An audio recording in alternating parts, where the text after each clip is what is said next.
मंगलम भगवान वीरो मंगलम गौतम गणि मंगलम कुंद कुंदाद्यो जैन धर्मोस्तु मंगलम सर्वमंगल मांगल्यम सर्वकल्याणकारकम प्रधानम सर्वधर्माणां जैनम जयतु शासनम जैनम जयतु शासनम। बीतरागी देव शास्त्र ज्ञानी पुरुषों का जीवन कितना अलौकिक होता है उसका वृतांत हम सुन रहे हैं। दिक्कत क्या होती है कि जो जीव है ना वो दिखाई तो देता नहीं, दिखाई तो देता है हाड़ मांस का शरीर, दिखाई तो देते हैं ये कपड़े, दिखाई देती है वाणी। तो हम प्रत्यक्ष पवित्र जीव की पहचान कर नहीं पाते हैं, क्योंकि पहचान कैसे करें, सभी हाड़ मांस के दिखते हैं, अंदर में कोई पवित्र जीव है ये कोई खबर पड़ती नहीं है। ज्ञानी पुरुषों को हम परख नहीं पाते हैं तो उनके द्वारा बताए हुए तत्व के मार्ग में अपना समर्पण नहीं कर पाते हम। और हमें तो यही लगता है ये तो ऐसा है, ये तो दिखता तो यही है ना, करें क्या। इसलिए गुरुओं को या ज्ञानी पुरुषों को परखने के लिए इतने वृतांत की जरूरत पड़ती है कि हम देखें कि यही परिस्थितियां हम पर बीती थी तो क्या होता, सामान्य आदमी इन परिस्थितियों में क्या करता और गुरुदेव ने क्या किया। आखिर अपने को कहीं ना कहीं से तो मालूम करना ही पड़ेगा ना कि गुरुदेव महान क्यों थे, कैसे मालूम पड़े बोलो। और भारत एक ऐसा देश है जहां पर मरने के बाद कीमत होती है, जीते जी कीमत नहीं होती है। पिताजी घर में हो तो हम दवाई नहीं दे सकते, उन्हें पानी नहीं पिला सकते, उनकी सेवा नहीं कर सकते। हाँ, यदि वे मर जाएं तो उनकी याद में हम 1 लाख का फंड बना सकते हैं, प्याऊ खुलवा सकते हैं पानी पीने के लिए, हम मंदिरों में दान कर सकते हैं, तीर्थ क्षेत्रों में दान दे सकते हैं, हम कुछ भी कर सकते हैं मतलब, लेकिन प्रत्यक्ष में पिताजी की सेवा नहीं कर सकते। एक मरों का देश है आदमी चला जावे तब महिमा आती है कि अरे साहब बहुत अच्छे थे। अब बस मैं इससे आगे कुछ कहना नहीं चाहता हूं। अच्छा हो कि हम गुरुदेव श्री को पहचानने की चेष्टा करें, अब भी पहचान ले तो हमारे महाभाग्य हैं, क्योंकि जिन गुरुदेव का वियोग हमसे हुआ है उनकी हमें सचमुच जरूरत भी नहीं है, और जिन गुरुदेव की हमें जरूरत है वे हमें 8,500 कैसेट में मिल चुके हैं। हम चाहें तो जो धारा चल रही है इसमें अपने आप को समर्पित करके इस गंगा में अवगाहन करके चाहें तो पूज्य गुरुदेव श्री का साक्षात लाभ ले सकते हैं।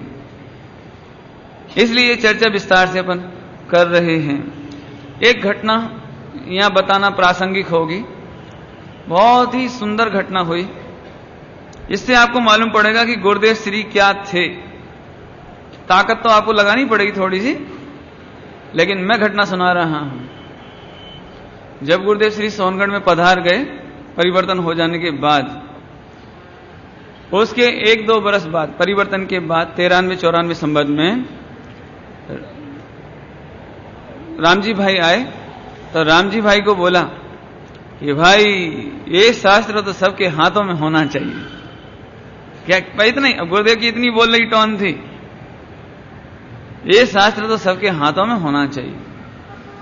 तो रामजी भाई ने चिट्ठी लिखी बंबई, शायद भूलेश्वर मंदिर के लिए, जहां पर ये साहित्य बिकता था, ग्रंथ बिकते थे श्रीमद जी के द्वारा आगाज से छपे हुए।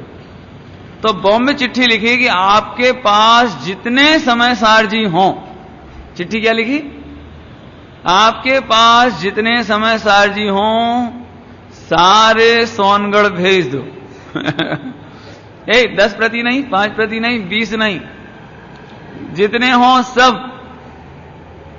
अभी ध्यान से सुनना।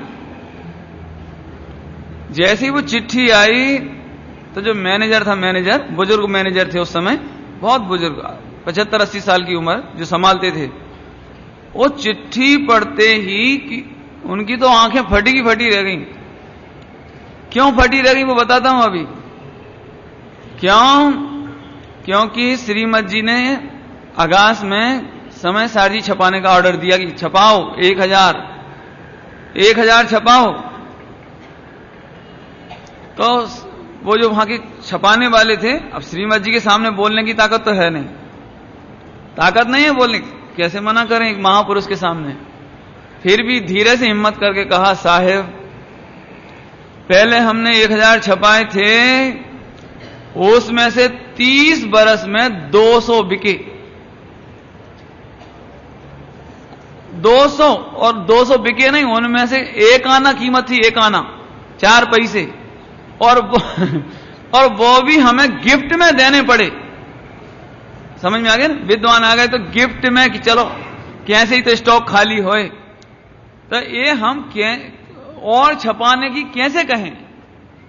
हमने जो छपाए थे वे बिके ही तो नहीं रहे, 15-20 बरस में ही तो मुश्किल से 200, 1 आना कीमत में, कोई पढ़ने वाला नहीं, कोई लेने वाला नहीं, बेकार में छपाने की कोई बात नहीं है, पैसा लग जाएगा, लेकिन बेकार में स्टॉक रखा कब तक अवेयर हैं। समझ में आए? श्रीमत जी ने बोला था, अंतिम समय की बात है लगभग उनके जीवन की, उन्होंने बोला कि जिस दिन मोटा ऑर्डर आ जाए समझ लेना कि ये समय सार जी के भाग्य खुल गए। उस दिन समझ लेना कि समय सार जी की प्रभावना करने वाला कोई आ गया। समझ लेना, तुम तो छपा दो, जिस दिन समय सार जी का मोटा ऑर्डर आएगा उसी दिन समझ लेना कि जिन शासन की प्रभावना करने वाला व्यक्ति मेरे पीछे जन्म हो गया है उसका। एक घटना, तो वो लेटर लेके वो ट्रस्टी के पास गए, ट्रस्टी के पास, आंखों में आंसू की धार। श्रीमत जी कितने विचक्षण बुद्धि थे जो उन्होंने भविष्य की बात पहले से बताई। बोले हम तो मना कर रहे थे और आज ये ऑर्डर आ गया, और पूरे के पूरे ग्रंथ पहुंचा दिए वहां पर, और ग्रंथों की ये हालत हुई कितने दिन में बिके होंगे वहां अमित, कितने दिन में बिके होंगे? बिके कि राशन की तरह एक एक दिया राशन की तरह एक फैमिली में एक ले जाओ, बस एक से ज्यादा नहीं, और हाथों हाथ पूरे। और फिर 2000 समय सार जी छपाए गए सोनगढ़ में द्वारा से। तो उन 2000 समय सार जी की भी ये हालत हुई कि ये कहना पड़ता था एक से ज्यादा नहीं लेना। अब समझ में आ रहा है? कहां 20 और 30 वर्षों में 200 बेचना मुश्किल थे, और कहां मुश्किल से 3-4 वर्ष में 2,500-3 हजार से ऊपर हाथों हाथ निकल गए। इससे मालूम पड़ता है कि गुरुदेव श्री ने क्या किया होगा जो समय सार जी घर घर पहुंच गए।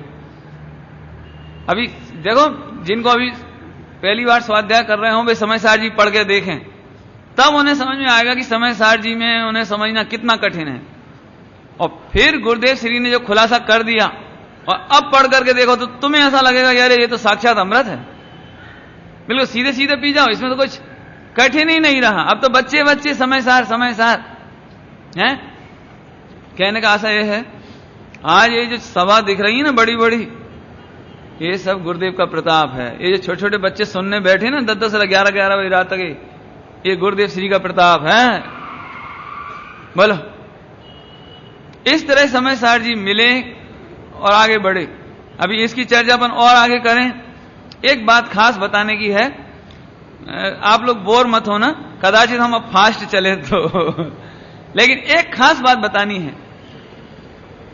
पवित्र जीव कैसे होते हैं, उनका जीवन कैसा होता है, ज्ञानी जीव की क्या पहचान है, और हम ज्ञानी हैं कि नहीं, पवित्र हैं कि नहीं, इसका मिलान आप कर लेना। किस तरह से कर लेना कि ज्ञानियों का उत्साह कभी ठंडा नहीं पड़ता। ज्ञानियों का उत्साह कभी ठंडा नहीं पड़ता। आप ये देख लेना, गुरुदेव श्री 90 बरस की उम्र तक उन्हें चैन नहीं पड़ी, अपन तो अभी हार थक जाए, एक पंच कल्याण कर लें तो दूसरा करेंगे, तीसरा करोगे। एक शिविर लगा लो और 2-4 लाख का खर्चा हो जाए तो दूसरा शिविर कब लगाएंगे अपन? कब लगाएंगे कि साहब ठीक है अभी तो थकान उतरने दो। और सरल करता हूं, आपने पूजा पाठ करना शुरू की, बहुत उत्साह है, 5 साल बाद उत्साह का क्या हुआ? आपने नया नया उत्साह था, स्वाध्याय प्रारंभ किया, बहुत बढ़िया, अब अगली स्वाध्याय का क्या हुआ? इसलिए मैंने याद दिलाया कि गुरुदेव श्री के जीवन में एक एक दिन दिवाली थी, एक एक दिन दिवाली जैसा उत्साह है। विधान हो रहा है, गुरुदेव को उत्साह है, विद्वान आ रहे हैं, उत्साह है, मंदिर बन रहे हैं, उत्साह है, पंच कल्याणक हो रहे हैं, उत्साह है। बोलो अभी देखना, ये 90 वर्ष की उम्र तक बिल्कुल यही टोन चलेगी। गुरुदेव ने कभी ऐसा नहीं अब रहने दो, मेरे को क्यों ले जाते हो, तुम ही कर लो, ये नहीं। 90 वर्ष की उम्र में भी बताओ, दक्षिण अफ्रीका चले गए दक्षिण अफ्रीका, बड़ोदरा चले गए, सनाबद के 89-90 की एज में सनाबद।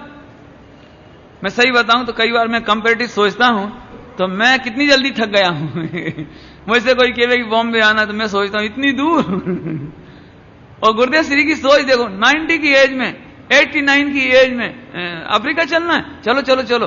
अरे महाभाग से कोई दिगंबर मंदिर बनाता है, हमारा कोई एक भी दिगंबर नहीं हो, एक भी दिगंबर नहीं दक्षिण अफ्रीका में, सब श्वेतांबर यथानकवासी। अरे अच्छा, एक बार मंदिर बन जाएगा तो लंबे समय तक लोगों को तत्व ज्ञान मिलेगा, लोग जैन होते चले जाएंगे, चलो चलो चलो। मैंने गुरुदेव श्री का उत्साह समझ रहे हैं? क्यों अमित तुम्हें पाठशाला दे दी जाए और फिर बीच बीच में तकलीफ भी आए, रहने दो, हमें नहीं करना पाठशाला, हम तो अपना आत्म कल्याण करेंगे।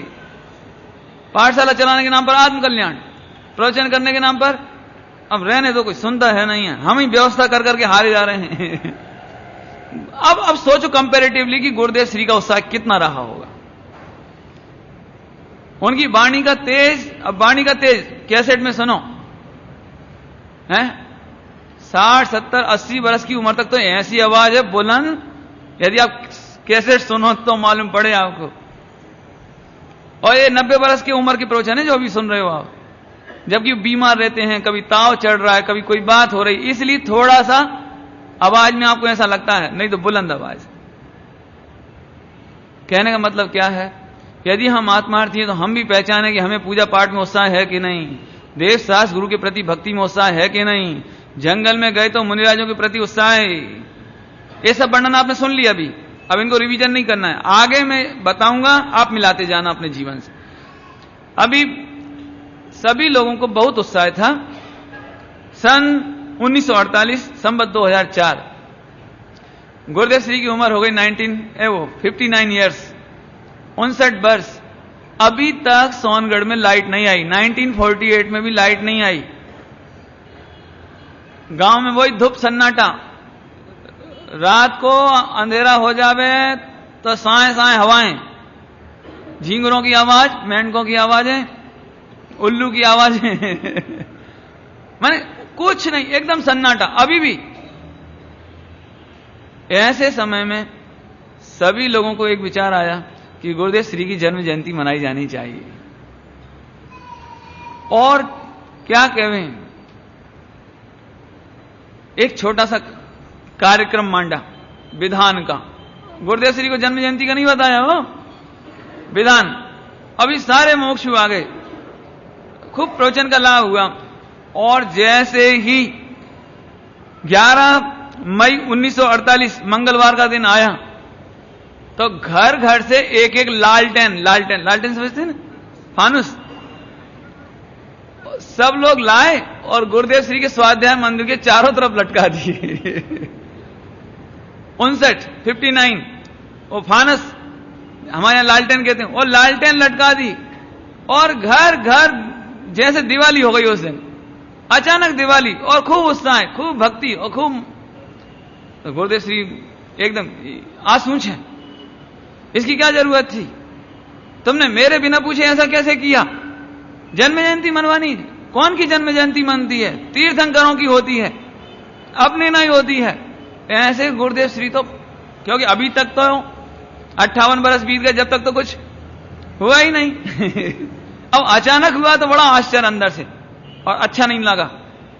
तो बड़ी मुश्किल से राम जी भाई वगैरह ने संभाला कि साहब हम आपको थोड़ी कुछ कर रहे हैं, आपकी कौन जन्म जयंती मना रहे हैं, लेकिन इस बहाने पूरा सौराष्ट्र, गुजरात, काठियावाड़ ये लोग आ जाते हैं और इस बहाने 5, 7, 8 दिन का लाभ ले लेते हैं।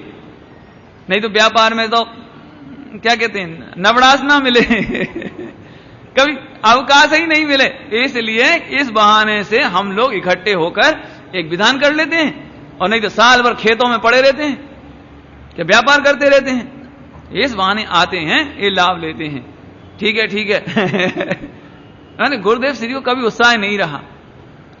जिन लोगों ने गुरुदेव श्री की जन्म जयंतियां देखी भी होंगी उन्हें अच्छी तरह से मालूम होगा। बॉम्बे में भी कई जगह पर भी मैं सारी जितनी जन्म जयंती मनी उनका निचोड़ एक साथ बता देता हूं, ताकि अलग से अलग उसका वर्णन नहीं करना पड़े। चिट्ठी आई, चिट्ठी फूलचंद जी की, फूलचंद जी सिद्धांत शास्त्री की चिट्ठी आई सोनगढ़ में कि साहब जन्म जयंती मनाना अच्छी बात नहीं है, आपकी जन्म जयंती नहीं मनाई जानी चाहिए। तो गुरुदेव श्री का ऐसा होता था, प्रवचन हो जाए ना, प्रवचन दोपहर का भक्ति हो जाए, उसके पीछे थोड़ा टाइम बचता था, तो आधा पौन घंटा राम जी भाई, खेमचंद जी भाई और हिम्मत भाई स्वयं, कभी डॉक्टर साहब पहुंच जाए, भारेली जी, वो ऐसे जो उपस्थित हो ना वो बैठते थे, तो चिट्ठी बांचते थे राम जी भाई। अब राम जी भाई ने जैसे वो फूलचंद जी की चिट्ठी आई वो पढ़े ही नहीं पढ़े ही नहीं। ऐसे गुरुदेव बोले आमा शू लख्यू छे आमा शू लख्यू छे, पढ़ते क्यों नहीं हो कि साहेब इसमें लिखा है कि आपकी जन्म जयंती नहीं मनाई जानी चाहिए। तो मैं तो पहले ही कहता था नहीं मनना चाहिए, आगम विरुद्ध है, ऐसा करना ही नहीं चाहिए। गुरुदेव को ऐसा आगम का इतना पक्ष रहता था, ये नहीं होना चाहिए। तो बोले साहब आप कहां जन्म जयंती मनाते हैं, जन्म जयंती तो हम मनाते हैं, और मनाते क्या हैं, इसके बहाने से हम लोग जो लाखों रुपए इकट्ठा कर लेते हैं, 1 लाख, 2 लाख, 4 लाख, उससे तत्व ज्ञान के लिए सस्ती जिनवाणी छपाते हैं। ध्यान से सुनना, क्या करते थे पैसे का। ऐसा नहीं कि गुरुदेव की जन्म जयंती करा के 2-5 लाख रुपए इकट्ठे हुए सो मंदिर में रख लिए या कोई संस्था में रख लिए कि ट्रस्टियों ने रख लिए, ये नहीं साहेब। आपकी भावना केवल जिन शासन प्रभावना की है और लोगों को आपके प्रति अर्पणता है, तो बहाना है, केवल क्या है, बहाना है। आप तो थोड़ी देर प्रवचन करते हो, 8-10 दिन का प्रोग्राम हो जाता है, 7-8 दिन का, और इस निमित्त से जो पैसा इकट्ठा होता है, जो आमदनी बचती है, उससे सस्ती जिनवाणी छपाते हैं, शिविर लगा देते हैं, बाहर से आने वालों को फ्री भोजन की व्यवस्था कर देते हैं। तो अपन तो अच्छे ही कर रहे हैं ना। हम जन्म जयंती मनाने के लिए कोई तीर्थंकर जैसी जन्म जयंती मनावे आपकी, तो हम पापी हैं। लेकिन इस निमित्त से यदि जिन शासन की प्रभावना हो जाए तो क्या दिक्कत है। आपने देखा होगा लाल बहादुर शास्त्री आए थे 1964 में मुंबई में, तो अभी गुरुदेव श्री खड़े नहीं हुए कि लाल बहादुर शास्त्री आ गए और सम्मान पत्र दे रहे हैं तो खड़े हो जाएं। हाथ तक नहीं बढ़ाया, हाथ तक नहीं बढ़ाया, ऐसे बैठे रहे, बस ऐसे नीचे नजर करे रहे, और सामने रख दिया और देखते रहे, बस कुछ नहीं। गुरुदेव ने कोई 2-4 वक्ता होवे सुन लेवे, 2-4 वक्ता, फिर बोले नवनीत भाई जवेरी 2 मिनट से ज्यादा नहीं बोलना। काय के लिए, हमारी जन्म जयंती के उपलक्ष्य में 2 मिनट से ज्यादा नहीं बोलना। और नवनीत भाई जवेरी तो पानी पानी हो, 2 मिनट जरा सा बोल के साहब बैठ जावे, और ज्यादा वक्ता हो तो गुरुदेव श्री उठ करके मंच से चले जावे। उछामण लगे, बोलियां लगे, पंच कल्याण की या मंदिर की कोई कार्यक्रम की, जिनवाणी की, तो गुरुदेव बैठे रहे में पूरे टाइम। क्यों कि गुरुदेव को मालूम था कि मैं बैठा रहूंगा तो मैं बैठा रहूंगा तो उछामण खूब जाएगी। काय के लिए, काय के लिए, अपने लिए नहीं। गुरुदेव श्री को केवल एकमात्र भावना, एकमात्र,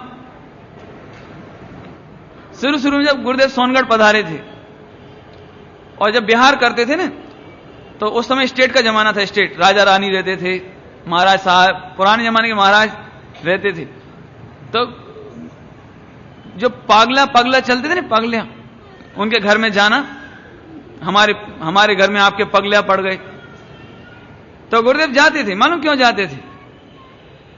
क्यों जाते थे? इसलिए नहीं कि इनके घर में हमारे जाने से खूब पुण्य आएगा, हमारे जाने से खूब पैसा हो जाएगा, इसलिए नहीं। गुरुदेव जाते थे और फिर वे राजा वगैरह आते थे और 1000 रुपया उनके पैरों में चढ़ा देते थे, पैरों में, चरणों में, और ढोक देते थे। और फिर गुरुदेव श्री सुनाते थे कि साचो साम्राज्य तो आत्मानो छे। अब वो राजा महाराजा को कहां सुनने की कभी फुर्सत मिले। उन्होंने आमंत्रण किया तो गुरुदेव चले जाते थे, अजैन के घर में चले जाए, बुला भी, बस केवल बुला, साहेब हमारे घर में आपका पागलिया पड़ जाए, हो, पहुंच गए। तो वो आवे, गुरुदेव 10-5 मिनट बैठे, मांग लीक करें, साचो साम्राज्य तो आत्मानो छे, आ बधु धूल छे, आमा कहीं शोक नहीं, तमे तो परमात्मा छो। मारे गुरुदेव अपनी सीधी सादी भाषा में बोलते हैं। और फिर कितने ही स्थानों से, कोई 500 रुपया, उस जमाने में 1000 रुपया, बड़भांड में तो, बड़भांड वगैरह में 1000 रुपया गुरुदेव के चरणों में अर्पित करते हैं। गुरुदेव पैसे को हाथ नहीं लगावे, हिसाब नहीं रखें, पूछे नहीं कभी। संघ में जाते थे ब्रह्मचारी वगैरह 2-4, वो पैसा लाते, ट्रस्ट में जमा करा देते। काय के लिए?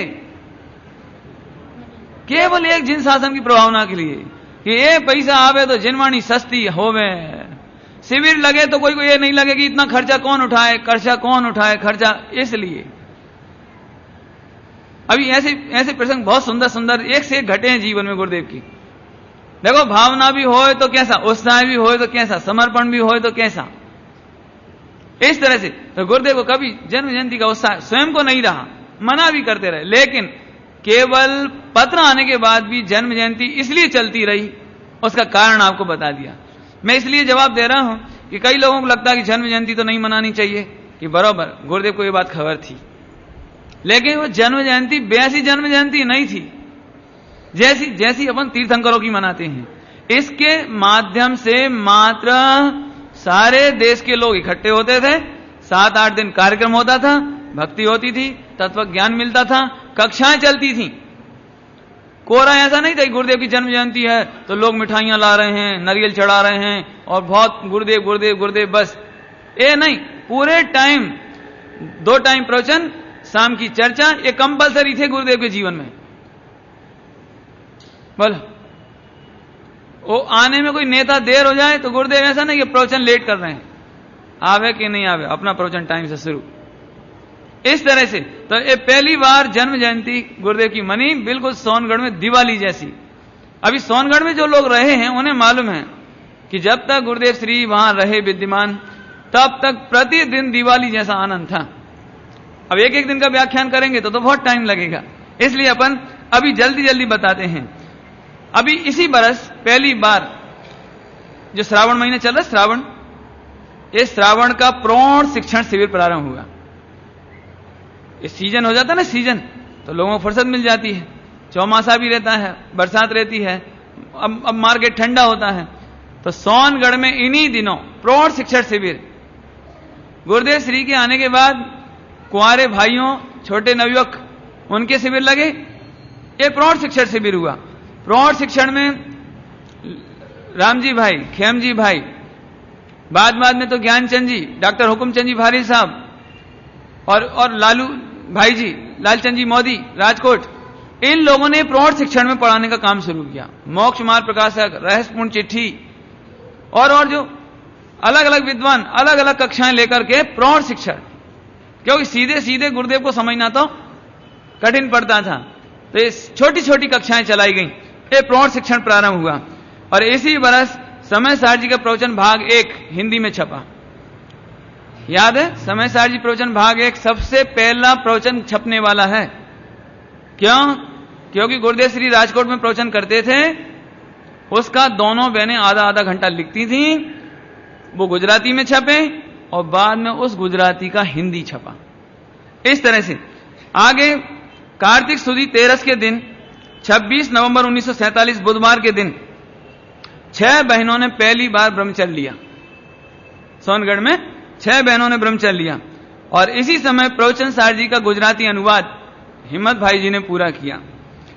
अब संवत 2005 अर्थात 1949 सन, इस समय फागुन सुदी सातम 7 मार्च 49 सोमवार के दिन बीछिया का पंचकल्याणक हुआ। ये तीसरा पंचकल्याणक, 2 पंचकल्याणक सोनगढ़ के, ये तीसरा पंचकल्याणक बीछिया का।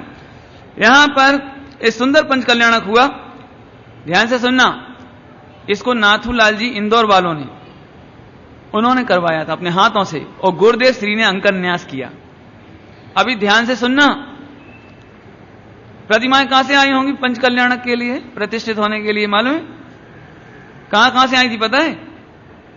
ऐसा नहीं आसपास के 2, 4, 6 मंदिरों की आ गई होंगी, ऐसा नहीं। देखो कितनी दूर दूर से आई। पहला पंचकल्याणक सोनगढ़ के बाद का बाहर है ना, इसमें 42 जिन बिंब आए जो गुरुदेव श्री ने अंकन न्यास किए। इसमें कलकत्ता, इंदौर, जिस जगह पे हमारा जन्म हुआ ऐसा भेलसा विदिशा, उधर की प्रतिमा इतनी दूर आई। एमपी की भोपाल के पास विदिशा, भेलसा, वहां की प्रतिमा इतनी दूर बीछिया में पंचकल्याणक के लिए आई। मलकापुर महाराष्ट्र, मलकापुर महाराष्ट्र, उधर कलकत्ता, अजमेर राजस्थान, इतनी दूर दूर से प्रतिमाएं प्रतिष्ठित होने आई। बताना क्या था कि उस समय पंचकल्याणक कितने दुर्लभ थे। मालूम भर पड़ जाए कि यहां पंचकल्याणक हो रहे हैं तो लोग दूर दूर से प्रतिमा ले लेकर के आते थे, है ना। इस तरह शानदार पंचकल्याणक हुआ। इसका विवरण कल बताया था आपको कि बहन श्री किस तरह से सारी व्यवस्था करती थी। गुरुदेव श्री ये कहते थे, इस शांता बहन को यदि पूरा एशिया दे दिया जाए, एशिया, तो उसका प्रशासन भी जोरदार चला सके, क्योंकि उस समय और कोई तो था नहीं ना। तो बहन ही आगे बढ़ बढ़ करके एक चीज लाना है, इतनी द्रव्य लगेगी, ऐसे करना पड़ेगा, इतने टाइम पर प्रवचन होगा, ऐसे ही करना, ऐसे बैठना, बहनों को ऐसे बिठाना, ऐसे भाइयों को, पूरा प्रशासन बहनों के लिए, जो 6 ब्रह्मचारिणी बहनें, सबके लिए एक एक क्या कहना शिखामण। देखो पंचकल्याणक में जा रहे हो, ऐसे जाना, ऐसे नहीं करना। बोलो, कुछ साध्वियां थी 4-5, सुशीला श्री वगैरह, सुशीला श्री वगैरह। अभी उन्होंने मुंह पट्टी वगैरह नहीं छोड़ी, बाद में धीरे धीरे मुंह पट्टी छोड़ी बाद में, लेकिन ड्रेस वही रही उनकी, साधुओं की, साध्वियों की। और भोपाल में वेदी प्रतिष्ठा में जाना था, भोपाल में। तो बहन श्री ने बुला लिया कि देखो तुम हमारे साथ नहीं जाना, तुम हमारे साथ नहीं जाना। क्यों? क्यों तुम पात्रा रखते हो, तुम ये कपड़ा पहने रहते हो, तो दिगंबर लोग क्या सोचेंगे, ये श्वेतांबर हैं। यदि तुम्हें हमारे साथ चलना है तो पहले इतनी शिखामण, इतनी शिखामण। तो उन्होंने उनकी यश नहीं हुई, भोपाल जाने की उनकी यश नहीं हुई। गुरुदेव श्री ने भी कह दिया, हमारे साथ जो जावे बिल्कुल पक्का चौकस दिगंबर होके जाए, ऐसे नहीं चलेगा। तो उनको जाना तो था, अब करें क्या, क्योंकि गुरुदेव श्री का लाभ तो छोड़ने का कोई इच्छा होती नहीं थी। तो रेलगाड़ी में बैठे बैठे वो बताती हैं, हम भोपाल के रेलवे स्टेशन पे हमने कपड़े रेल में हमने कपड़े बदले, वो कपड़े छोड़े और दूसरे कपड़े पहने, और वहां से वो पात्रा छोड़ा। पात्रा छोड़ करके स्टील के बर्तन रखती थी, तो वो स्टील के बर्तन भी छोड़े। इतना कहने मतलब है कि इतनी शिखामण। अभी आने तो तीर्थ यात्रा का वर्णन तब और बताऊंगा आपको कि कैसी कैसी शिक्षाएं देती थी ये बहनें। माने गुरुदेव श्री बहुत प्रसन्न कि यदि प्रशासन सौंप दिया जाए तो सारा काम चौकस होवे, कोई चीज की कमी नहीं। कभी गुरुदेव श्री को यह चिंता नहीं कि ऐसा काम क्यों नहीं हुआ है, ये गलती क्यों हुई, मंदिर में ऐसा क्यों नहीं हुआ। बहनों को इतनी जागरूकता। उन 2 बहनों की बात नहीं चल रही, अपने मंदिरों में भी बहनों को इतना जागरूक रहना चाहिए। अपने मंदिरों में भी बहनों को यह लगे कि कमी रह कैसे गई, जिनवाणी अलमारी में ऐसे वैसे यदवा तदवा कैसे रखी गई है, मंदिर में चूहे आए कैसे। जरूर चावल पड़े रहते होंगे, हैं? आज चावल पड़े रहेंगे, चूहे पड़ जाएंगे तो फिर आपको जिंदगी भर की दिक्कत है। सावधान। एक चिटक, क्या बोलते हैं, नारियल की नैवेद्य चढ़ाने की चिटक, वो जमीन पर पड़ी है, अभी चींटी आ जाएंगी, फिर मरेंगी। पड़ी कैसे रही? मैं अभी कह देता हूं आपको, बहन श्री जो शिखामण देते थे वो मैं आपको बता रहा हूं कि मंदिर आप बनाओगे जब बना लेना अशोक भाई, नहीं सब लोग सावधान, मंदिर में इतनी बहनें होवे, भाई होवे, नीचे चावल पड़े हो, कोई चीज पड़ी हो उठा लो, झिनवाणी कहीं आड़ी तिरछी रखी हो बराबर विराजमान करो, क्या दिक्कत है। अपन आ गए मंदिर में, कोई नहीं है, फ्री है, एक भक्ति गाते जाओ और जिनवाणी की धूल झाड़ते जाओ, थोड़ा जिनवाणी देख लो, धूप दिखा दो। भाई जैसे बहन श्री को मैं कहता हूं गुरुदेव को कभी विकल्प नहीं करना पड़ा, इतनी व्यवस्था संभालती थी, इतनी बिल्कुल, माने जिन बहन श्री को हम केवल ये समझते हैं कि वे पूज्य बनकर बैठी रही होंगी, ऐसा नहीं था, बल्कि उनके आदर में इतना बड़ा समर्पण था देवदास गुरु के प्रति, गुरुदेव श्री के प्रति इतनी अर्पण था कि गुरुदेव श्री को विकल्प नहीं हो जावे। तो हम आप लोगों से भी ये बात समझ ही गए होंगे कि हम सबको भी ये कर्तव्य है देवदास गुरु के प्रति। अभी आगे देखो, इस तरह से पंच कल्याणक के लिए गुरुदेव अभी पैदल चलते थे, गुरुदेव पैदल पैदल गए, कहां पर, बिछिया और लाठी वगैरह, बिल्कुल पैदल पैदल, रोज 5-7 मील चलते थे, संग संग चलते थे, अभी गाड़ी से नहीं चलते थे वो, है ना। इस तरह से रास्ते में उमराड़ा आए, बिछिया के रास्ते में उमराड़ा पड़ता है, तो वहां पर आए तो सब जनों को ऐसा विचार आया कि यदि यहां भी कुछ हो जाए, गुरुदेव श्री की जन्मभूमि में भी कुछ हो जाए, अब क्या हो जाए। तो उस समय मंदिर का ज्यादा विकल्प नहीं किया, ऐसे सोचा कि यहां पर गृह उद्धार हो जाए, माने जो थोड़ा कमजोरी हो रही है लकड़ी चेंज करवा दो, थोड़ा रंग वंग ठीक करा दो, लगे तो सही गुरुदेव की जन्मभूमि है, ऐसे ऐसा जर्जर नहीं होना चाहिए ऐसे। तो गृह उद्धार की योजना बनाई, वहां फंड इकट्ठा किया। बाद में यहां से बढ़ने के बाद लाठी का पंच कल्याणक हुआ, जेठ सुदी पांचम 1 जून 1949, 1 जून 49 के दिन, सोमवार के दिन, है ना। सीमंदर भगवान का विराजमान करे वहां पर, और भी प्रतिष्ठाएं मैंने भगवान विराजमान किए। यहां पर मुमुक्षुओं के 50 घर होगा इस समय, 200 व्यक्ति गुरुदेव श्री के प्रताप से, जबकि कोई भी दिगंबर घर नहीं मूल में। अभी गुरुदेव श्री को लाने के नाम पर विरोध हो रहा था गांव में, तो जो लोग पत्थर फेंकने वाले थे, जो लोग कह रहे थे हम डिस्टर्ब करेंगे,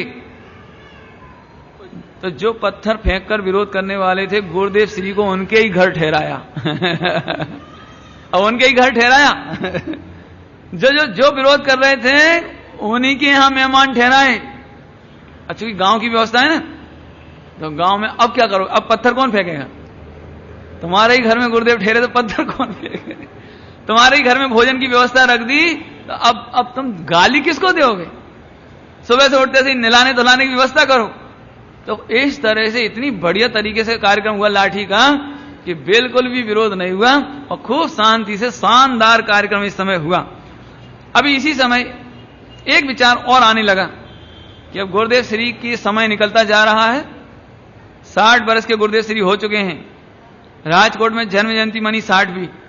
अभी प्रश्न ये था कि गुरुदेव श्री की उम्र जल्दी जल्दी पूरी हो रही है और अब ये अमृत झर रहा है, लेकिन हमारे पास रोकने का कोई स्थान नहीं, करें क्या, रिकॉर्डिंग किया जाना चाहिए, रिकॉर्डिंग कैसे करें।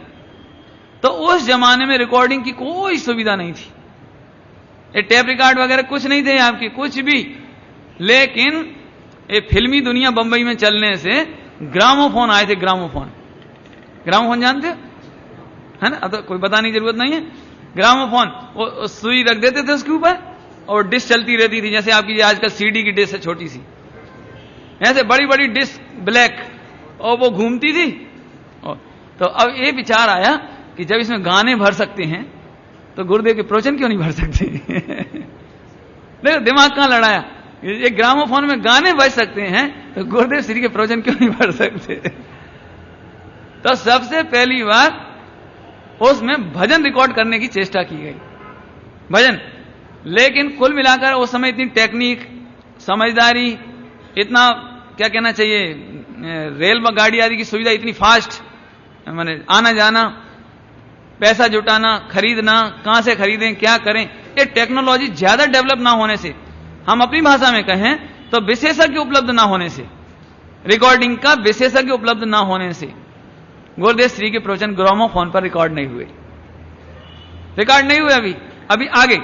इसके साथ इसी समय दोनों बहनों ने एक गलती की, इसी बीच पंचकल्याणक हो गए दोनों, तो दोनों बहनों को ऐसा भाव आया कि अपन समय शिखर जी की यात्रा कराएं, और गुरुदेव श्री की आज्ञा लिए बगैर दोनों बहन और गृहस्थी के कुछ लोग मिलकर के ऐसे 20 लोग, ये लोग बिना आज्ञा लिए समय शिखर जी की यात्रा को चले गए। अभी ध्यान से सुनना, इन्हें ऐसा लगा कि अभी 1-2 महीने खाली है, गुरुदेव श्री को अभी फुर्सत है, अगला पंचकल्याणक बेदी प्रतिष्ठा में टाइम है, और गुरुदेव श्री तो पैदल चलते हैं, तो अब अपन गुरुदेव श्री के संग रहेंगे तो कभी समय शिखर जी जा ही नहीं पाएंगे। तो अपने रिश्तेदार जुड़ गए, रिश्तेदार, और सबने विचार कर लिया कि जब तक गुरुदेव श्री 15 दिन में वहां पहुंचेंगे अगले कार्यक्रम के स्थल पर, तब तक तो अपन रेलगाड़ी से यात्रा करके आ जाएंगे। ऐसा सोच करके 20-25 लोग तैयार हुए और तीर्थ यात्रा करने चले गए। तो गुरुदेव श्री को इतना दुख लगा कि हमसे पूछा भी नहीं, सबके भैया भाभी हैं तो चले गए। माने सबके अपने अपने रिश्तेदार हैं तो चले गए, अब मेरा कौन है जो मुझसे कहे।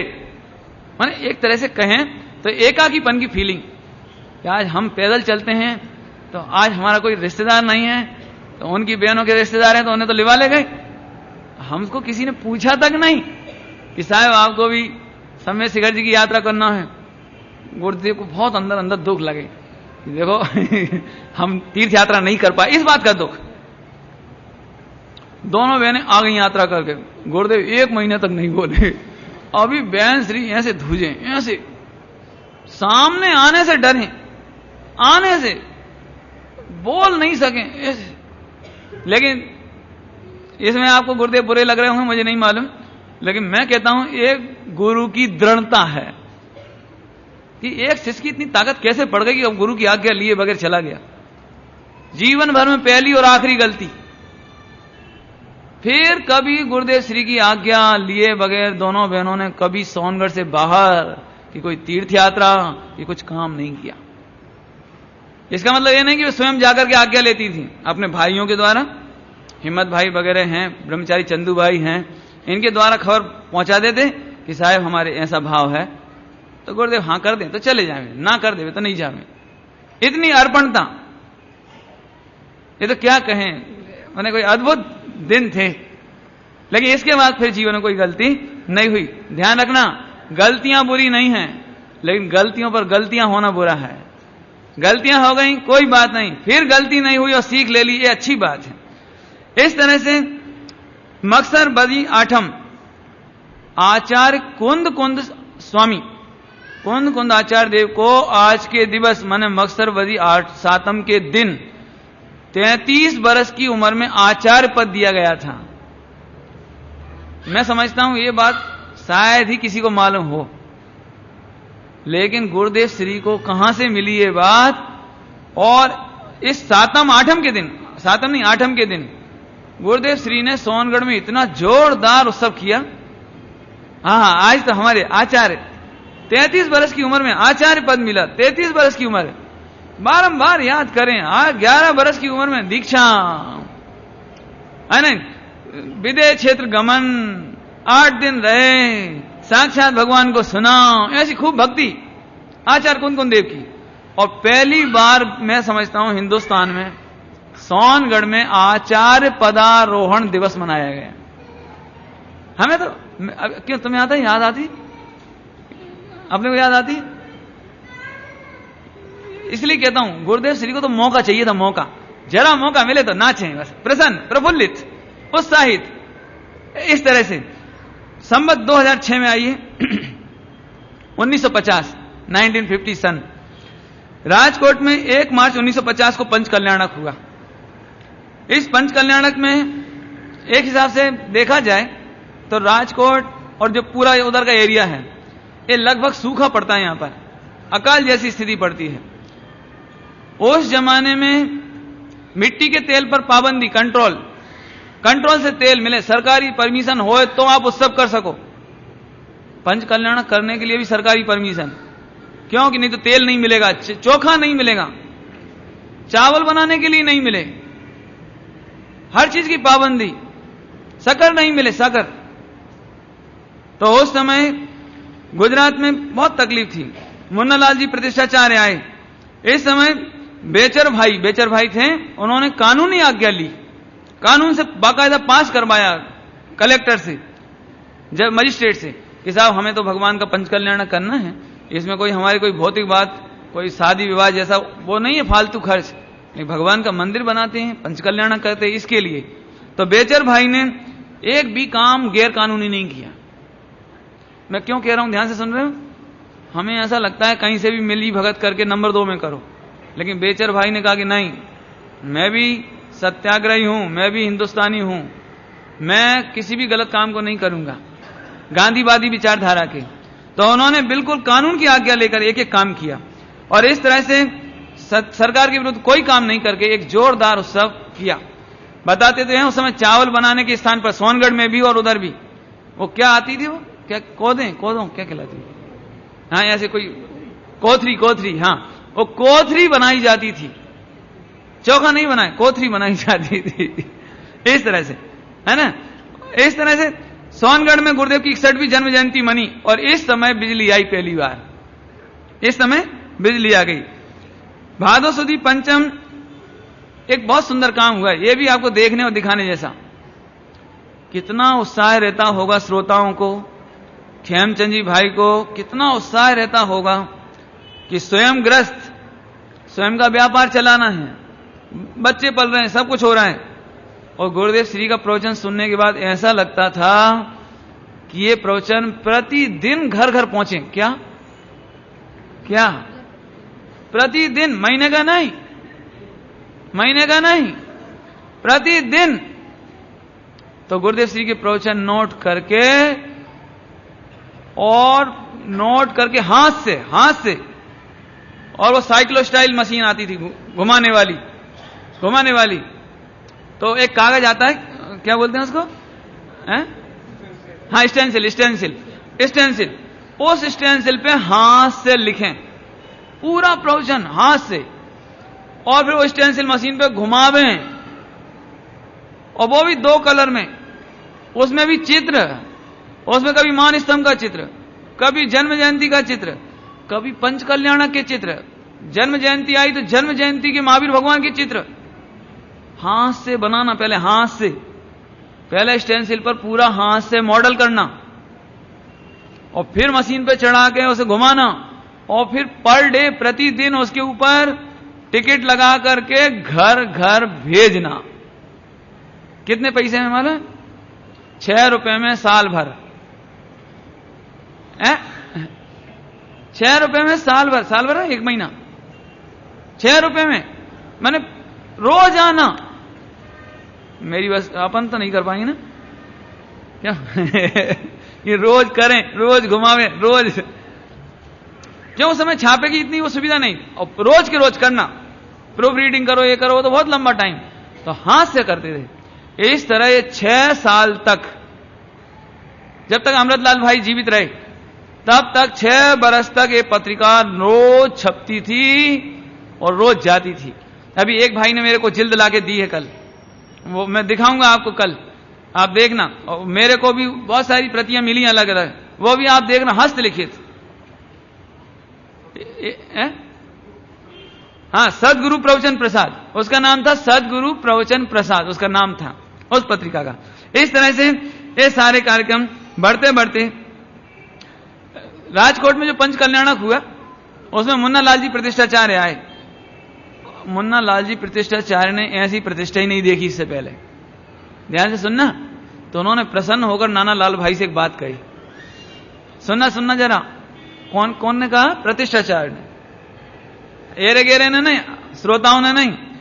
मुन्नालाल जी प्रतिष्ठाचार्य बोले, नाना लाल भाई, आपने इतनी बड़ी पंचकल्याणक प्रतिष्ठा की है जोरदार राजकोट में, आप निश्चित समझो कि 7-8 भाव में तुम्हारा मोक्ष होने वाला है।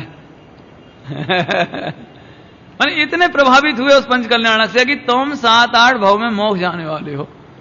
तो नाना लाल भाई खुश हो गए होंगे, क्यों खुश नहीं हुए? खुश नहीं हुए? वे बोले, पंडित जी, हमारे गुरुदेव एम नहीं मानतो, हमारे गुरुदेव ऐसा नहीं मानते हैं कि पंच कल्याण कराने से मोक्ष हो जाता है, कि शुभ भाव करो तो मोक्ष हो जाता है, इनसे हम नहीं मानते। माने इतनी सी प्रसन्नता नहीं। और यही बात यदि हमारे बुंदेलखंड में कह देते ना तो ना छुटता कि अरे मेरा तो मोक्ष नक्की थई गयो।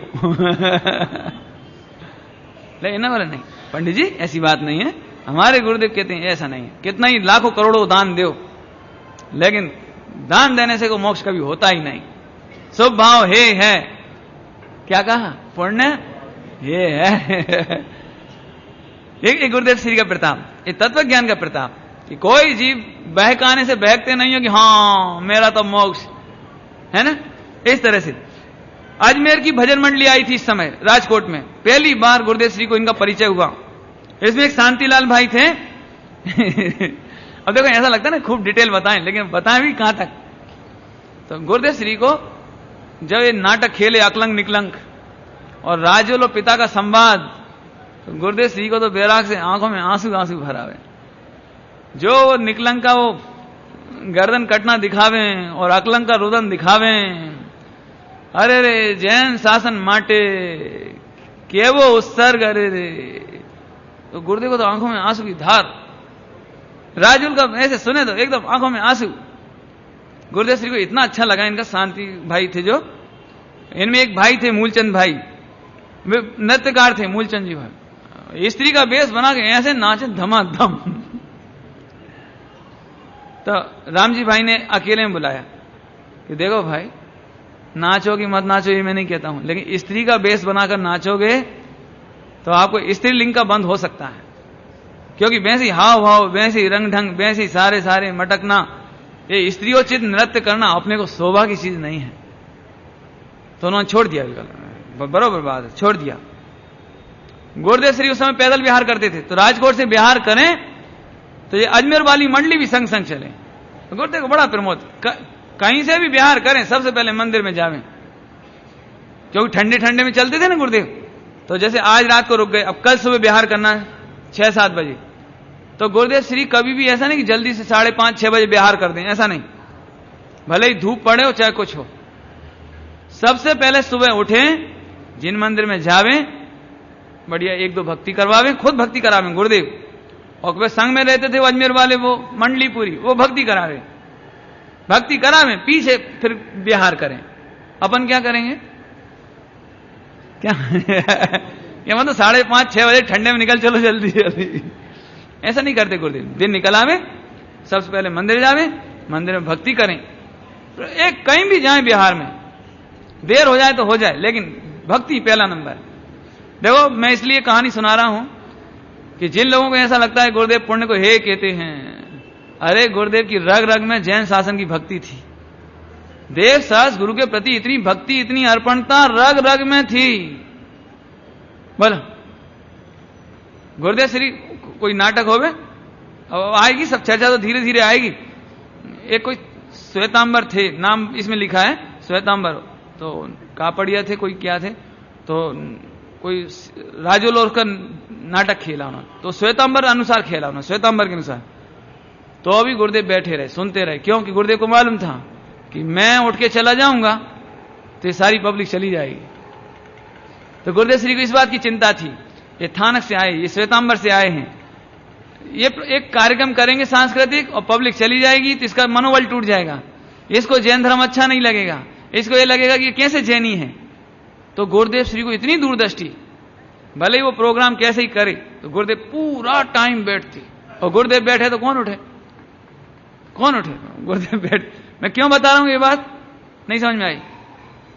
आज हमें क्या हो जाता है, बच्चे छोटे छोटे कार्यक्रम करें, चलो चलो चलो चलो चलो भागो भागो, ये ऐसा नहीं। गुरुदेव श्री को ऐसा रहे, इन बच्चों का उत्साह नहीं टूटना चाहिए।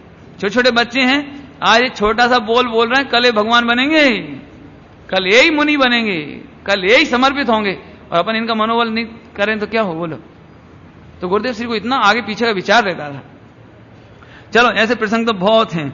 अभी क्या हुआ, इसी बरस 1950 में युगल किशोर जी, युगल बाबूजी पहली बार सोनगढ़ पधारे, और सोनगढ़ पधारे, इनके ज्ञानचंद जी थे, ज्ञानचंद जी, उनके साथ यहां पर पधारे। तो बस सुनते से ही अब उनकी अनुभव तो बहुत जोरदार है। मुझे सुनते ही ये लगा कि अरे रे, यदि जीवन अर्पण कर देने लायक है तो यही है कोई महापुरुष जो इस पृथ्वी मंडल पर इस समय है और कहीं नहीं है, और अपना जीवन उन्होंने उनके चरणों में समर्पित कर दिया।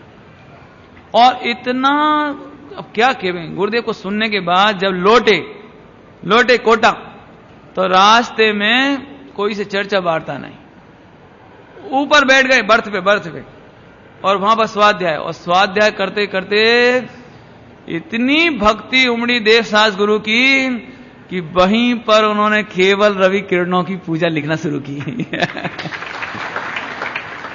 और ये सोनगढ़ का प्रताप कहो, गुरुदेव श्री का प्रताप कहो कि वह पूजा कम से कम जैन जगत की एकमात्र ऐसी पूजा है जो सर्वमान्य है। एकमात्र ऐसा कोई मंदिर, ऐसी कोई पुस्तक नहीं होगी जिसमें ये पूजा नहीं हो। और गजब बात तो यह है कि अभी इस पूजा का कुछ मुनिराज विरोध भी करने लगे हैं, लेकिन गजब बात यह है कि जब उनका आहार दान संपन्न होता है तो जिनके बीच में विरोध किया था कि यह पूजा गलत है, वे ही आहार दान देने के बाद कहते हैं, हे गुरुवर शाश्वत सुख दर सकय नाग्न। माने जो अभी प्रवचन में विरोध सुन के आए थे, वे ही आहार देकर यही गीत गाते हैं।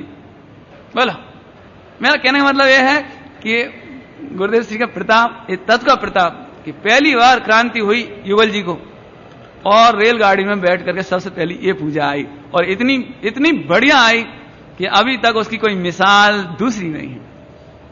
क्या कहें। इस तरह से आगे क्या हुआ, संवत 2007 1951 में, इस समय 10 बरस पूरे हो गए काय के लिए, मंदिर के लिए, सीमंदर मंदिर बनाए हुए 10 बरस। तो जोरदार उत्सव हुआ। अब उत्सव क्या कहे, वो तो दिखाएं तो टाइम लगे, पर ये समझ लो कि जैसे अभी तक के जोरदार उत्सव हुए थे वैसा ही जोरदार उत्सव। अब असल में क्या बताऊं, वो इच्छा तो ऐसी होती, कैसे दिखावे वो चीज। क्यों, दिवाली के दिन कैसा लगता है तुमको, सुबह सुबह कैसा लगता है, कभी कोई अच्छा उत्सव हो, घर में शादी हो तो कैसा लगता है, नगर की गलियां कैसी लगती हैं आपको, कैसा लगता है। आज तुम्हारा रिजल्ट आने वाला है और रिजल्ट में तुमने 99% मार्क्स लिए, कैसा लगता है आज की गलियां, कैसी लगती हैं गलियां, सड़क, घर, मंदिर, कैसा लगता है आज। जितना ब्लड प्रेशर रहता ना आपको ऐसा सोनगढ़ में गली गली, सुबह उठो, जल्दी नहाओ, जल्दी चलो, जल्दी मंदिर, और इतना जोरदार उत्सव, सारे लोगों का इकट्ठा होना, भगवान का अभिषेक, पूजा, भक्ति, नए नए रंग, इस तरह से जोरदार तरीके से अष्टांगा में जोरदार 10 वर्ष पूरे होने पर भक्ति की गई। और गुरुदेव श्री ने भी क्या बोला प्रवचन करते समय, कुंद आचार्य देव ने जो प्रसादी सीमंदर भगवान से प्राप्त की थी उसमें से कुछ प्रसादी मैं तुम्हें देता हूं। जो कुछ प्रसादी कुंद आचार्य ने विदेश क्षेत्र में जो प्रसाद पाया था दिव्य ध्वनि का, उसकी कुछ प्रसादी समय सार जी में आई और उसमें से मैं तुम्हें देता हूं, सब सुनो और संतुष्ट हो। गुरुदेव को तो इतनी गदगद भक्ति, अरे रे कुंद आचार्य देव की क्या बात करें। ऐसे खूब दिगंबर मुनियोनी वाणी, आ सामे आखा जगत भरे पानी, खूब स्तुति भक्ति करके, सीधे सीधे नहीं हो, खूब इस तरह। 62वीं जन्म जयंती सोनगढ़ में मनाई गई। डेट्स वगैरह मैं बताने में अब टाइम नहीं लगा रहा हूं ना। इसके बाद श्राविका शाला का उद्घाटन हुआ। जो समिति है, समिति के बाजू में श्राविका शाला, उसका उद्घाटन किया गया सोमवार 5 मार्च 1951 के दिन। माघवदी छठ 27 फरवरी 1951 मंगलवार। ये बहुत बढ़िया दिन है, यादगार दिन, क्योंकि गुरुदेव श्री की सबसे पहली रिकॉर्डिंग आज प्रारंभ हुई, आज के दिन, और गाथा थी 172। प्रवचन सारजी अलिंग ग्रहण। अलिंग ग्रहण, तो जो पुराने मोक्ष में उन्हें मालूम है अलिंग ग्रहण माने क्या। नए लोगों को तो अलिंग ग्रहण क्या होता है, अलिंग ग्रहण क्या होता है, अभी नए लोगों को नहीं मालूम, पुराने लोगों को मालूम अलिंग ग्रहण। जैसे जैसे क्या बताओगे, बताओ कैसे बताएं, बताओ अलिंग ग्रहण का कैसे महत्व बताएं आपको, अब सोचने दो, मैं बाद में बताऊंगा। मैंने उस अलिंग ग्रहण का प्रवचन सबसे पहली बार 1951 में रिकॉर्ड हुआ, लेकिन इसके बाद और रिकॉर्डिंग नहीं हुई, केवल एक रिकॉर्डिंग 1972 में 51 में हुई। इसी समय पंचाशती काय का अनुवाद गुजराती में पूरा हो गया। इसका मतलब कंटिन्यू हिम्मत भाई लगे हुए थे शास्त्रों की सेवा करने के लिए। इनमें जो हरि गीत पाए जाते हैं, हरि गीत, ये हिम्मत भाई जी के लिखे हुए हैं,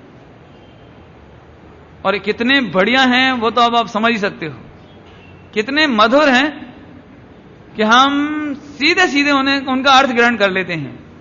और बाद में नेमीचंद जी पाटनी जी इनका हिंदी में किया, इनका ट्रांसलेशन, वो भी बहुत मधुर, आज पढ़ो तो एकदम आनंद आता है सीधे सीधे, है ना।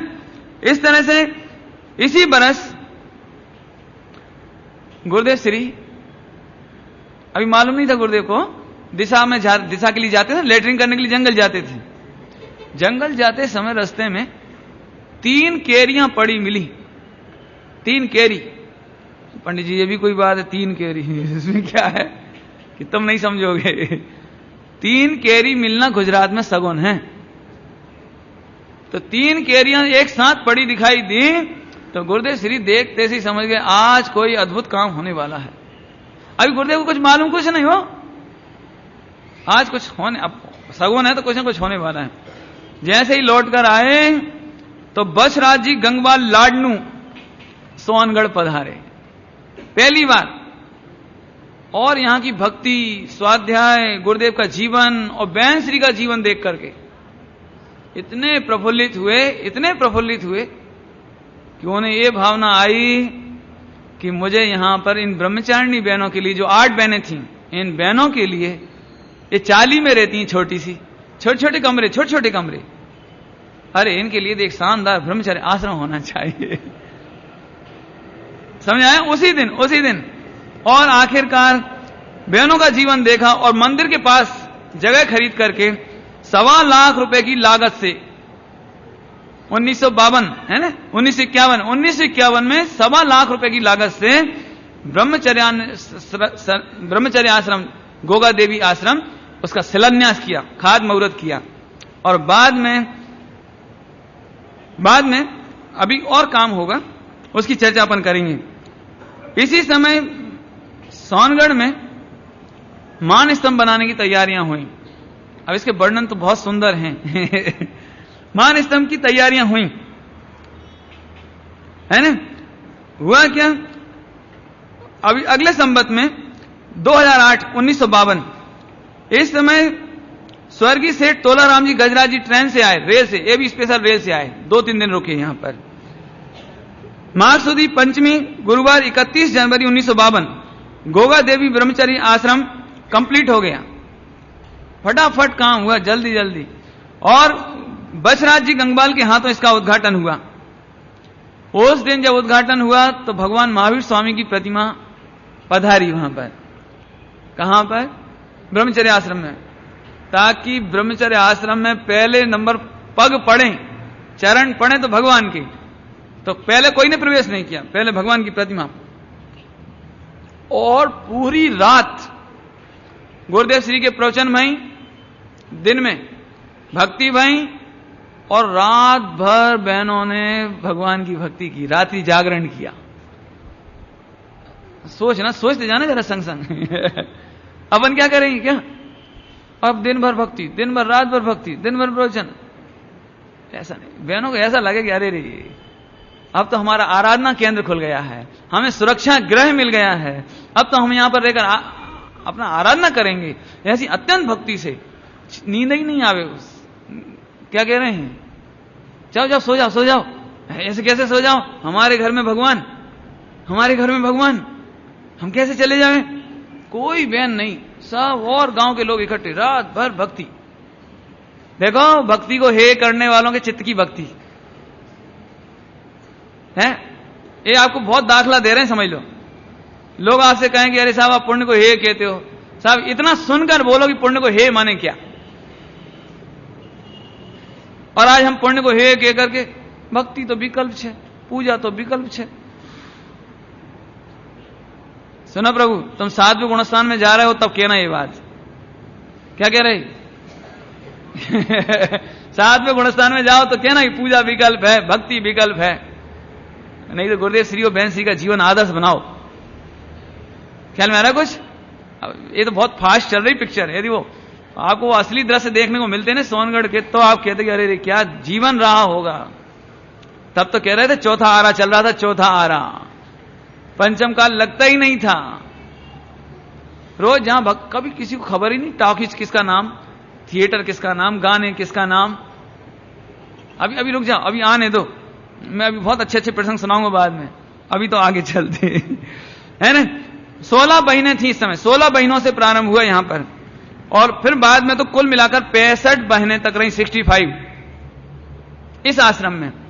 सब अपना अपना भोजन बनाते थे। बछराज जी ने तो बहुत कहा कि हम सबके लिए ऐसा ऐसा कर दें, समूह भोजन की व्यवस्था कर दें। तो बहन श्री बोले नहीं, सबकी स्वतंत्रता रहने दो, सबको अपना अपना भोजन बना दें। क्यों? कभी किसी के माता पिता आ जाते हैं, कभी कोई का भाई आते हैं, तो कहां जावे। तो समूह भोजन बने तो शोभा की बात नहीं, सबको अपना अपना करने दो। तो सबको अपना अपनी सुविधा अपना अपना बनाते करते थे। ऐसे गजराज जी के आने के पूर्व है ना, ये हो गया पूरा। अभी इसी बरस एक और घटना बहुत सुंदर हुई। 1952 शुक्रवार के दिन, संवत 2008, ध्यान से सुनना। एक बहुत बड़ा संघर्ष इस समय चल रहा था। स्थानक वासियों को एक बहुत बड़ी तकलीफ का सामना करना पड़ रहा था।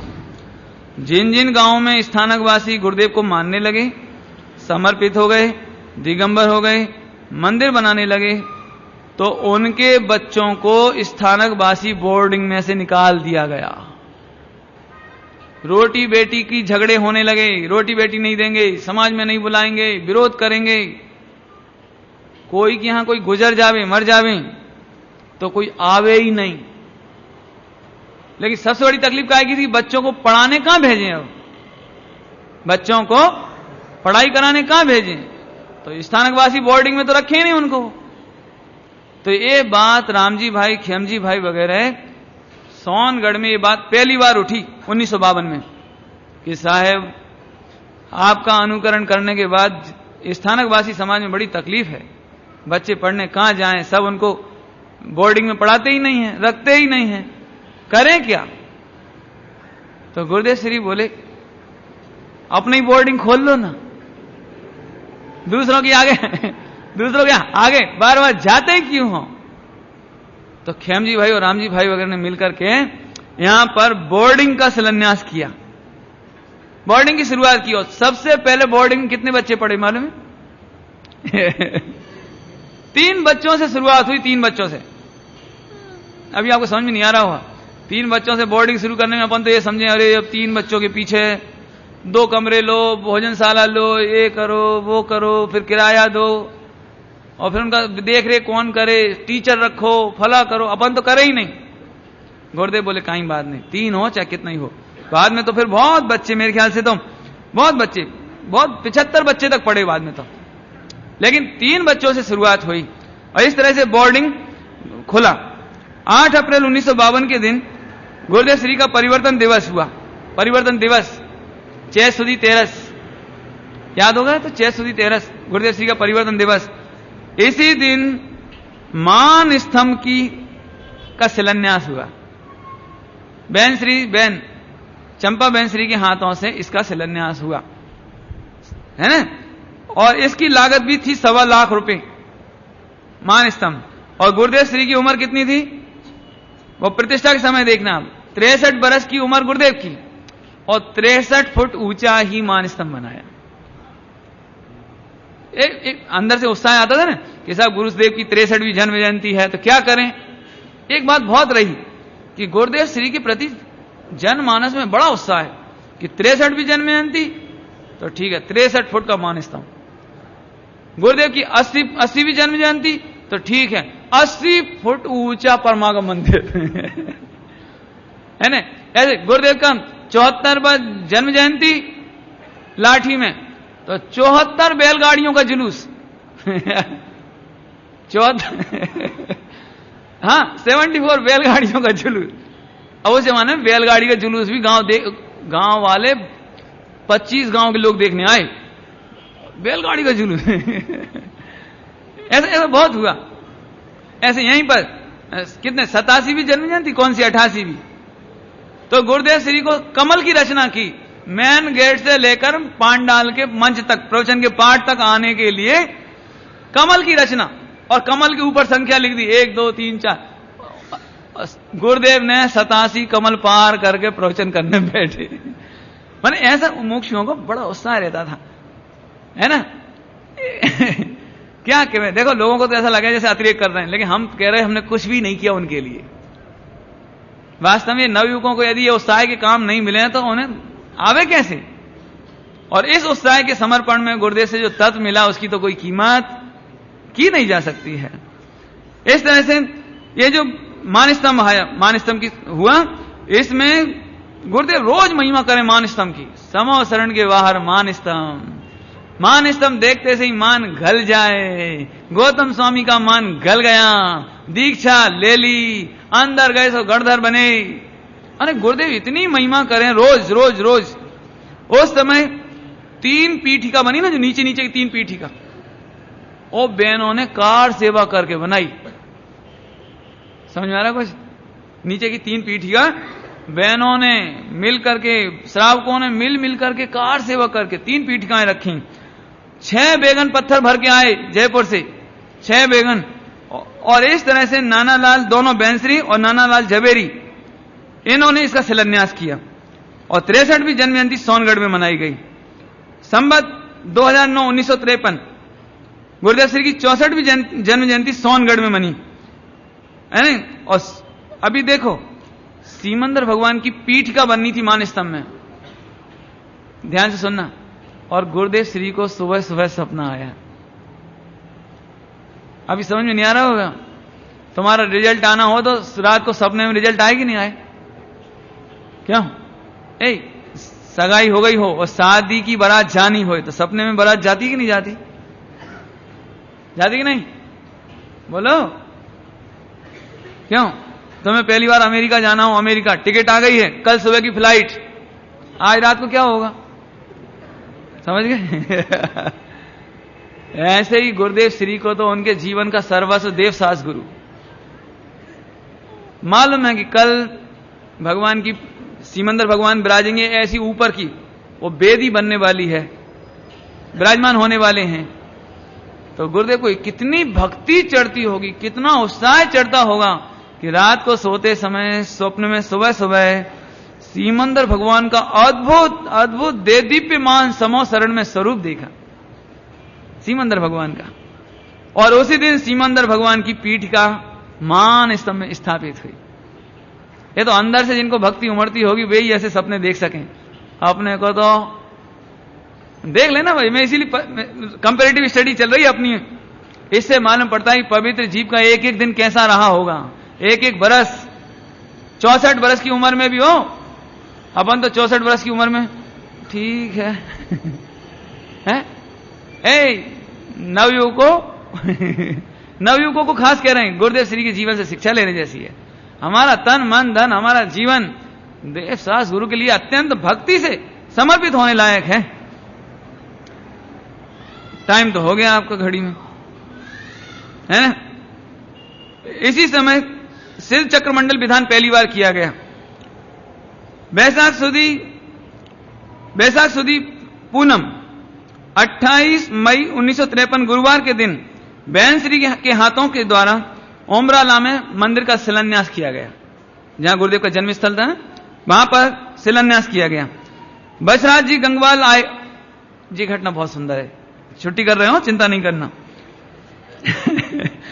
बसराज जी गंगवाल आए, हालांकि घटना तो हम शॉर्ट में सुना रहे हैं, घटना वैसे बड़ी है। अभी नेमीचंद जी आवे तो, दिगंबर पंडित आवे तो, फूलचंद जी आए तो, जगन मोहन लाल जी आए तो, बसराज जी आवे तो, सबको गुरुदेव के पात्रा खटक रहे थे। अभी तक अभी तक गुरुदेव का पात्रा चल रहा। पात्रा समझते हो? भोजन लेने के लिए जाते थे, 6-7 डब्बे लकड़ी के, और भोजन लेकर आना और अकेले में करना। वो पात्रा सिस्टम अभी तक चल रहा था। और सभी लोग बाहर अकेले में, नेमीचंद जी हो तो कोई भी हो, साहेब अब तो आप दिगंबर हो गए हो, अब ये पात्रा छोड़ दो। लेकिन पता नहीं क्यों वो छूटे ही नहीं पा रहे थे। चाहे थे समझ लो वो आदत पड़ चुकी थी। उनको ये लगता था संकोच कि घर में कैसे जाऊं, बहनों सामने भोजन कैसे करूं, बहनों सामने भोजन कैसे करूं। वो संकोच इतना, सबके सामने भोजन कैसे करें, अकेले में तो जैसे चाहे खा लो। सबके वो संकोच की वजह से छूट नहीं रहा था। लेकिन इस बार बछराज जी गंगवाल आए और साथ में स्टील के डब्बे लाए कि गुरुदेव श्री एकदम नहीं छोड़ पाएंगे। सो उन्होंने वो लकड़ी के पात्रा ले लिए और वो स्टील के पात्रा दिए कि साहब अब आप इनमें लेना। इस तरह परिवर्तन के 16 बरस बाद तक अब ये बात ऐसी ही चलती रही। और बाद में स्टील के भी छूटेंगे, चिंता नहीं करना है ना, बताऊंगा बाद में। और इसी बरस गुरुदेव श्री की 2 जन्म जयंती मनाई गई। 2, अब 2 कैसे मनाई गई? क्योंकि 2 बैसाख थे। एक बैसाख में सोनगढ़ में और एक बैसाख में पालेज में जहां उनका कुटुंब रहता था, व्यापार किया था, वहां पर ये 2 जन्म जयंती गुरुदेव श्री की इस तरह कुल मिलाकर के 96 जन्म जयंती मनाई गई। सर 96 कैसे हो गई? 91 मनी है तो ठीक है, लेकिन करें क्या? गुरुदेव श्री के जीवन में 5 बैसाख 2 बार आए।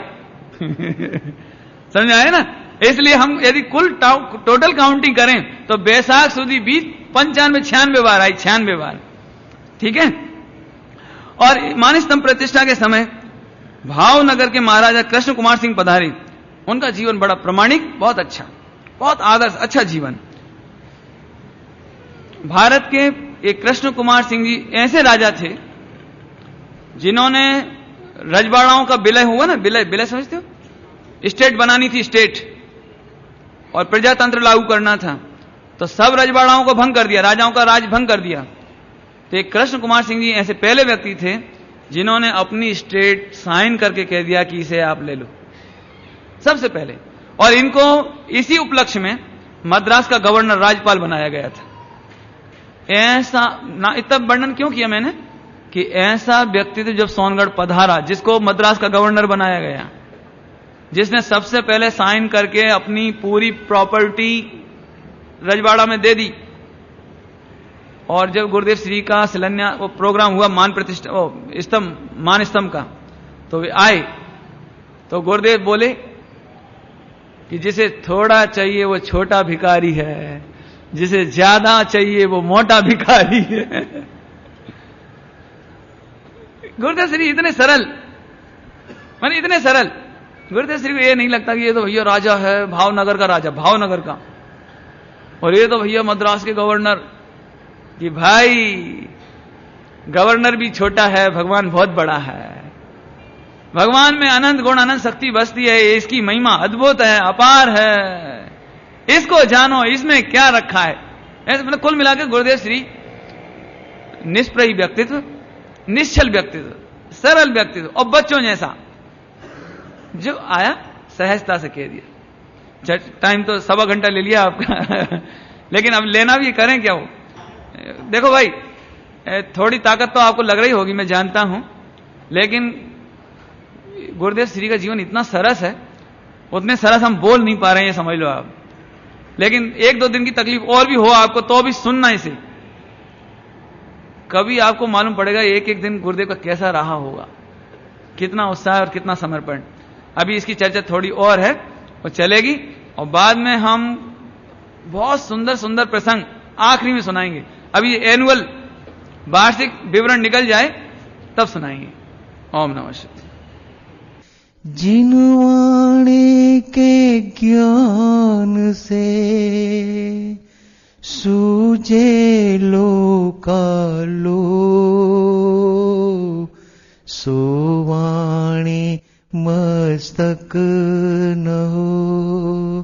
सदा देत हो